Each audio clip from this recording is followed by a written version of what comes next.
Hi guys, সবাইকে জানাই good morning. তোমরা সবাই কেমন আছো? আশা করি খুব ভালো আছো। আমিও অনেক ভালো আছি, আর একটু সত্যিই ভালো আছি গাইস। যখন কেরালা থেকে বাড়ি এসেছিলাম, বাড়ি এসে দেখি বাবার শরীরটা একটু ভালো আছে, দেখে খুব ভালো লেগেছিল। আর আমার গাইস ব্যাকগ্রাউন্ড সাউন্ডটা একদম স্কিপ করে দিবা। সকাল সকাল মানে মুসলিমদের ঈদ হচ্ছে না, তো মাইকের সাউন্ডটা আসতেছে।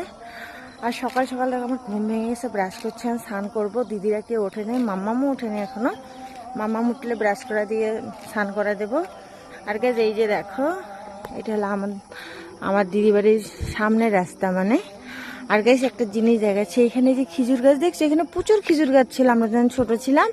আর ছোটোবেলায় গাইজ কী করতাম বলো তো, সকাল সকাল উঠে আসতাম মানে খেজুর নেওয়ার জন্য। পাকা পাকা খেজুর পড়ে থাকতো, এই খেজুর নেওয়ার জন্য মানে আসতাম।